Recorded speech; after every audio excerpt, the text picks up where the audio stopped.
નમસ્તે વિદ્યાર્થી મિત્રો। તો હવે ધોરણ 10નું સામાજિક વિજ્ઞાનનું પેપર નંબર 5 એનો વિભાગ એ સંપૂર્ણ સોલ્યુશન થઈ ગયું છે। તો ચાલો જોઈએ।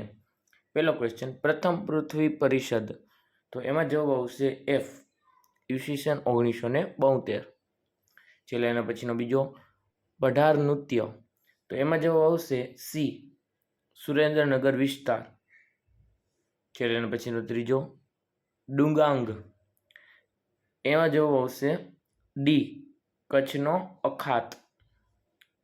ચલો એના પછીનો ક્વેશ્ચન ચોથો, કે લોખંડમાંથી પોલાદ બનાવવા ઉપયોગી ખનિજ, તો ચોથામાં જવાબ આવશે એ, મેંગેનીઝ। એના પછીનો પાંચમો, લોથલ, તો એમાં જવાબ આવશે બી, ધોળકા, ગુજરાત। બરાબર। ક્વેશ્ચન નંબર 6, સમ્રાટ અશોકના સમયના 8 સ્તૂપો જાણીતા છે, તો એમાં જવાબ આવશે સાચું। ચાલો એના પછીનો, પાસે એનસિંગે લખ્યું છે કે વલ્લભી પૂર્વ ભારતની પ્રસિદ્ધ શિક્ષણ સંસ્થા તક્ષશિલા સાથે સ્પર્ધા કરતી હતી, તો સાતમામાં જવાબ આવશે ખોટું। ચાલો એના પછીનો આઠમો, 15 માર્ચનો દિવસ ભારતમાં વિશ્વ ગ્રાહક અધિકાર દિન તરીકે ઉજવાય છે, તો આઠમામાં જવાબ આવશે સાચું। ચલો એના પછીનો નવમો, યુનાઇટેડ નેશન્સ ઈસવીસન 1975 થી 1985ના દશકાને મહિલા દશકા તરીકે જાહેર કર્યું હતું, તો નવમો જવાબ આવશે સાચું। ચલો એના પછીનો દસમો, કે આતંકવાદ એ જે તે દેશની સમસ્યા છે, તો એમાં આવશે ખોટું। ચલો એના પછીનો 11મો, જો તમે અમારી ચેનલને સબસ્ક્રાઇબ ન કર્યું તો ખાસ સબસ્ક્રાઇબ કરજો। તમને આ જ વિડીયોની એન્ડ સ્ક્રીનમાં પેપર નંબર 6 પણ મળી રહેશે અને આ જ યુટ્યુબ ચેનલમાંથી તમને બધા વિષયનું સોલ્યુશન સંપૂર્ણ રીતે મળી રહેશે। 11મો ક્વેશ્ચન, કે શ્રી હેમચંદ્રાચાર્ય ગ્રંથાલય ખાલીગ્યા ખાતે આવેલું છે, તો 11મો જવાબ આવશે પાટણ। શું જવાબ આવશે? પાટણ। ચલો એના પછીનો 12મો, કે શ્રી મહાવીર જૈન આરાધના કેન્દ્ર કોબા ખાલી જગ્યા ખાતે આવેલું છે, તો 12મામાં જવાબ આવશે ગાંધીનગર।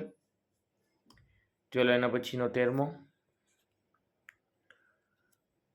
કૃષિ ઉપરાંત ખાલી જગ્યામાં પાણીનો અનિયંત્રિત ઉપયોગ થાય છે, તો 13મામાં જવાબ આવશે ઉદ્યોગો। ચલો એના પછીનો 14મો, કે મિઝોરમમાં સ્પષ્ટ વાવેતર ક્ષેત્રના ખાલી જગ્યા ટકા વિસ્તારમાં સિંચાઈ ક્ષેત્ર જોવા મળે છે, તો એમાં જવાબ આવશે 7.3%। શું જવાબ આવશે? 7.3। ચલો એના પછીનો 15મો, ગંગાના મેદાનની પ્રદેશમાં ખાલી જગ્યા અને વસ્તી ગીચતાના કારણે રેલમાર્ગ મોટા પ્રમાણમાં જોવા મળે છે, તો 15મામાં જવાબ આવશે ખેત પ્રદેશ પેદાશો। શું જવાબ આવશે? ખેત પેદાશો। ચલો એના પછીનો 16મો, ઈસવીસન 1843માં કઈ સંસ્થાની સ્થાપના થઈ હતી, તો 16માં જવાબ આવશે બી, મુંબઈ પ્રાકૃતિક ઇતિહાસ સમિતિની। ચલો એના પછીનો 17મો, નીચેની બહુહેતુક યોજનાઓને તેના લાભાન્વિત રાજ્યની સાથે જોડી યોગ્ય ક્રમ પસંદ કરો, તો 17માં જવાબ આવશે સી। શું જવાબ આવશે? સી। ચલો એના પછીનો 18મો,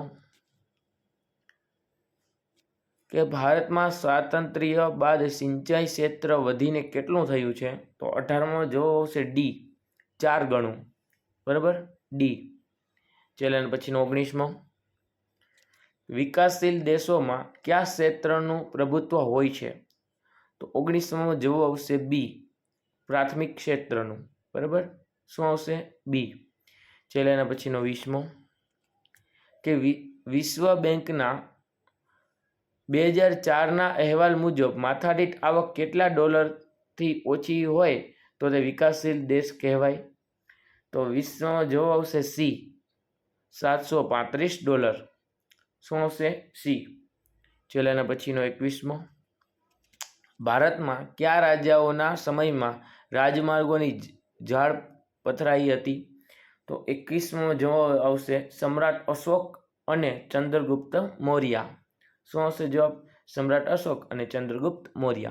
ચલો એના પછીનો 22મો કે દક્ષિણ ભારતમાં કયા પર્વતીય વિસ્તારમાં રજ્જુ માર્ગ અથવા તો રોપવે આવેલા છે? તો 22મો જવાબ આવશે ચેન્નઈ અને મલાઈ. શું જવાબ આવશે? ચેન્નઈ અને મલાઈ. ચલો એના પછીનો 23મો. જો તમે અમારી ચેનલને સબસ્ક્રાઈબ ન કરી હોય તો ખાસ કરી લેજો. તમને આ જ વિડીયોની એન્ડ સ્ક્રીનમાં અમારા પેપર નંબર 6 પણ મળી રહેશે.